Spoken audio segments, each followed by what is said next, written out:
Assalamu alaikum wa rahmatullahi ta'ala wa barakatuh.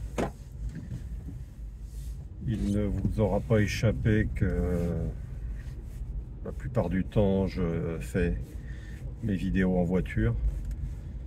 Et ben, la bonne raison c'est que les seuls moments que je trouve pour m'exprimer, c'est quand je suis dans ma voiture. Alors, soit pour me rendre à mon travail, soit pour aller chercher mon épouse à son travail. Bon, globalement, ça tourne toujours autour du travail. Mais c'est les seuls moments que je trouve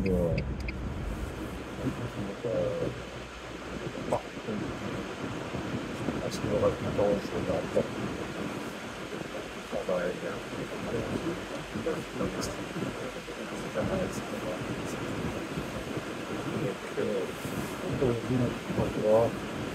Là, souffrir ses fenêtres, nous accorder ces moments et de permettre de nous autoriser à parler de lui et parler de ce qui c'est vraiment la vie. Alors,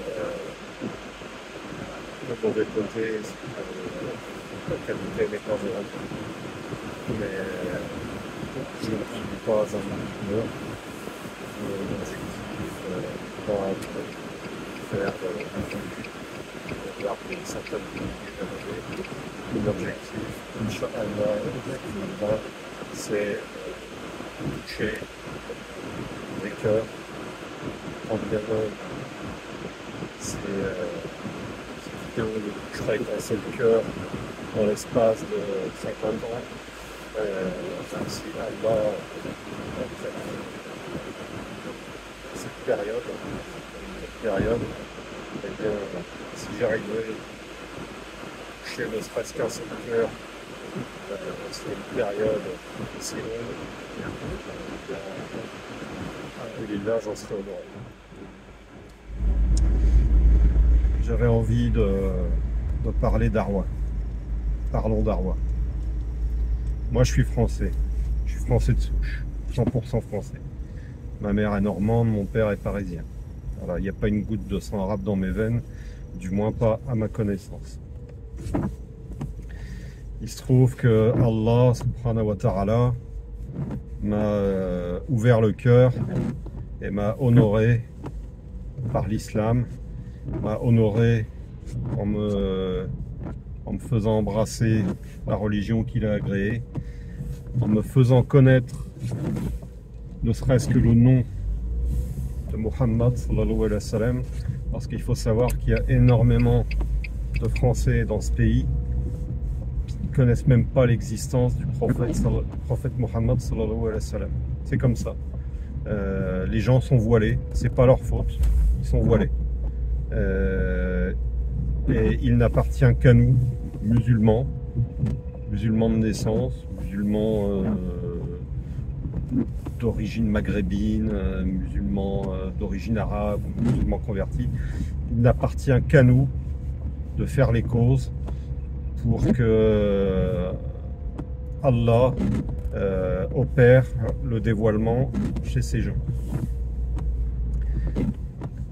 Faire les causes, parlons-en.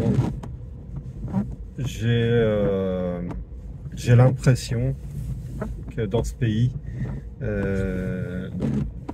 la Oumma vit dans une espèce d'entre-soi.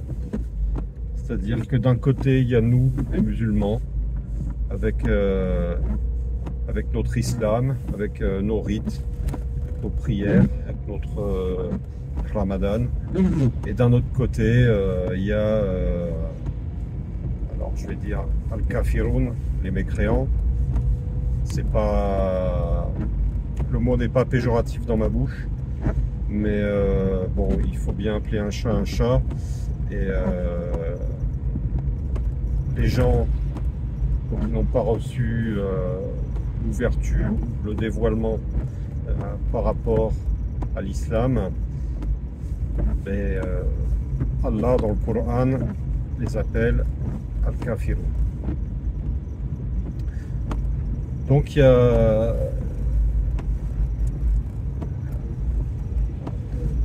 oui, je pose ce constat que dans ce pays, les musulmans cultivent une espèce d'entre-soi. Voilà, ils vivent leur petite vie tranquille et voilà, c'est chacun sa vie, chacun sa life, comme on dit. Nous, les musulmans d'un côté, et puis d'un autre côté, les Français de souche, entre guillemets, non musulmans. Mon frère Selim, je l'avais entendu parler à une époque, je l'avais entendu utiliser l'expression de retraité du dîn. Alors à l'époque, j'avais mal compris sa parole, parce que j'étais pas à son niveau d'implication dans le Darwa, mais aujourd'hui je comprends ce qu'il voulait dire et je le rejoins. Je le rejoins parce que, alors entendons-nous bien, c'est pas un reproche qu'on fait, c'est pas un jugement qu'on pose, mais le fait de s'en tenir gentiment à sa petite pratique religieuse, à faire ses 5 prières par jour, aller à la mosquée, à faire Ramadan, ce qui en soi est fort louable. Alhamdulillah, entendons-nous bien. Mais dans cette routine pépère, eh bien, on perd quand même de vue un fondamental de l'islam, qu'est le prosélytisme. L'islam est une religion prosélyte. Le message de Sayyidina Muhammad sallallahu alayhi wa sallam est destiné à l'humanité entière. Il n'est pas destiné qu'à une petite communauté réduite. Donc il faut quand même pas perdre de vue cet objectif fondamental qui était ce qui tenait le plus à cœur de Sayyidina Muhammad sallallahu alayhi wa sallam. Et comment peut-on avoir ce souci du darwa, de la transmission du message, quand on regarde les non-musulmans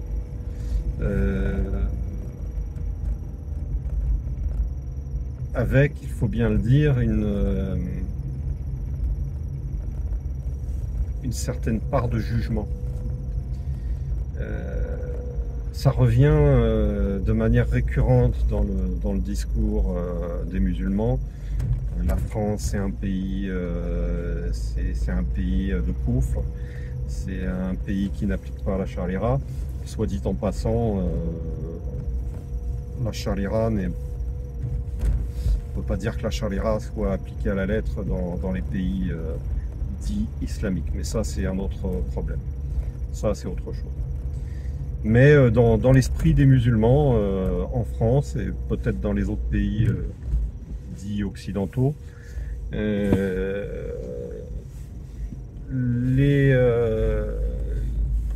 Français de souche,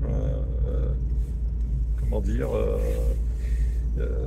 n'appliquent pas la charia, ce sont des mécréants, ils boivent de l'alcool, ils mangent du porc, et ça recouvre une part de jugement qui est gênante, d'une part parce que ça recouvre une forme de mépris. Moi je suis musulman, moi je prie, moi je ne bois pas de l'alcool, moi je ne mange pas de porc, donc je suis meilleur. En arrière-fond, il y a toujours ça. Et ça c'est gênant, parce qu'on n'est pas là pour juger les gens. On n'est pas là pour juger, on n'est pas là pour critiquer. Le jugement n'appartient qu'à Allah. Nous, on est là pour diffuser le message, pour appeler. In huwa illa dhikrun wa Qur'anun mubin. La traduction m'échappe, mais en gros, ce Coran n'est que rappel et récitation claire, sauf erreur de ma part. Nous, on est là on est là pour appeler, pour rappeler. On n'est pas là pour juger, pour critiquer. Le jugement n'appartient qu'à Allah. Mais le simple fait de poser ce jugement, plus ou moins conscient, plus ou moins ouvertement, et ben ça pose une barrière entre nous et les gens. Et comment peut-on faire une démarche de darwa en posant une barrière? C'est impossible. Donc il faut faire l'effort, il faut faire ce djihad, de prendre sur soi, d'aller vers les gens, de surmonter son éventuelle aversion, son éventuel dégoût. Et donc là, ça implique d'aborder les gens avec beaucoup de patience, beaucoup de tolérance, beaucoup de miséricorde. Il ne faut pas oublier que du temps du message,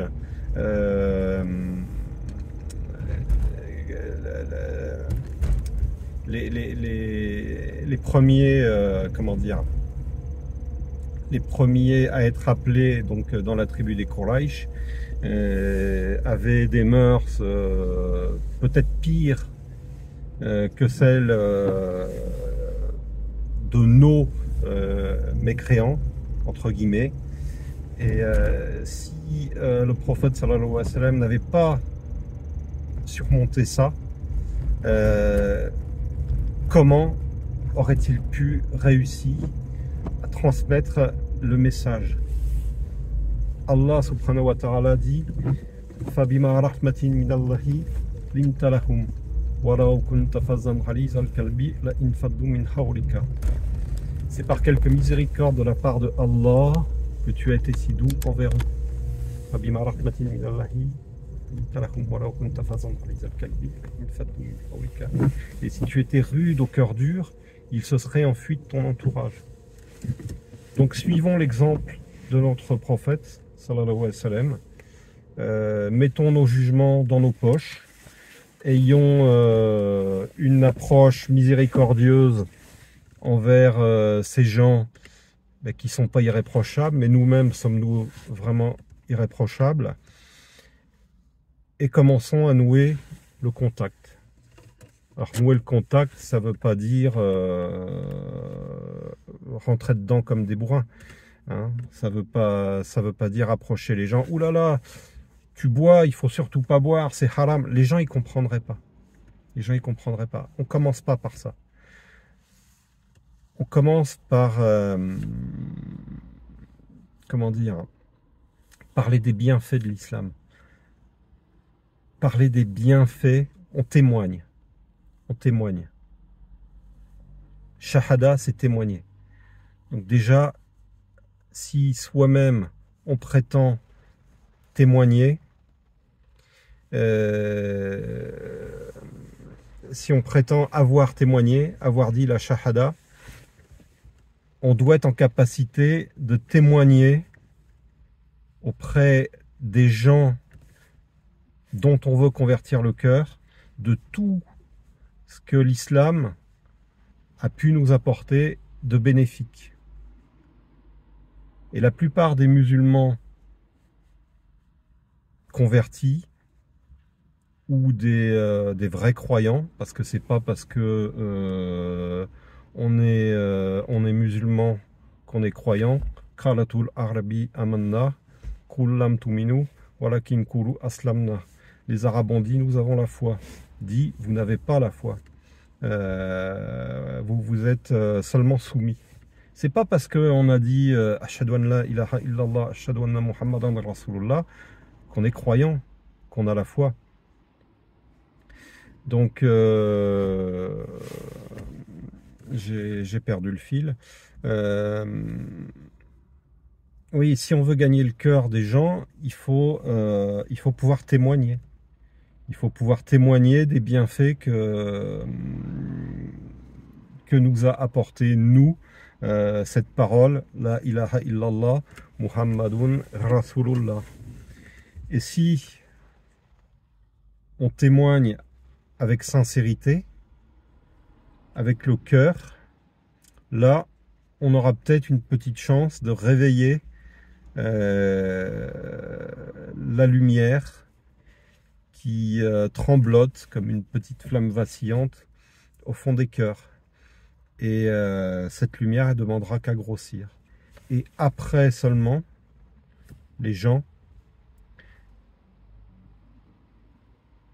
pourront commencer à travailler sur tous ces aspects, boire de l'alcool, manger du porc, etc., etc. Mais on ne commence pas par là. On commence avec de la douceur, avec un témoignage sincère, et on doit donner envie. On est des commerciaux. Le Da'i, c'est un commercial, c'est un VRP, c'est un commercial pour Allah subhanahu wa ta'ala. Donc,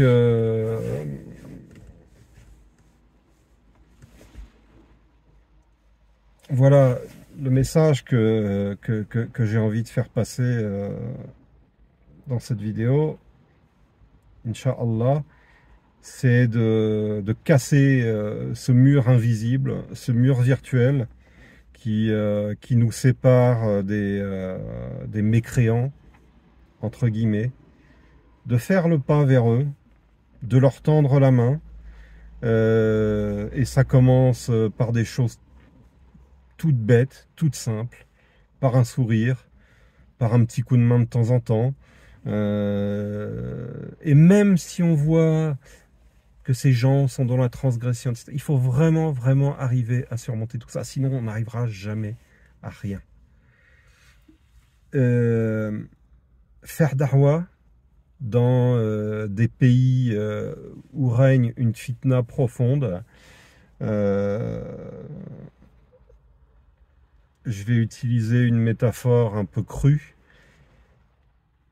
mais ça implique de mettre les mains dans le caca, ça implique de se salir, parce qu'on va au contact des mécréants, entre guillemets, on va au contact des infidèles, avec tout ce qu'ils peuvent générer en termes de mauvaise influence. Parce qu'il ne faut pas croire, passer une journée complète, par exemple, ça peut être au travail avec un collègue de travail qui n'est pas musulman, qui passe la journée à raconter des blagues grivoises, qui passe la journée à raconter sa soirée de beuverie, etc., etc. On n'en sort pas indemne. On se salit. Et ben, il faut accepter ça. On se salit. Le soir, on rentre chez soi. On fait istighfar. On fait du zikr. On se lave. Tout simplement.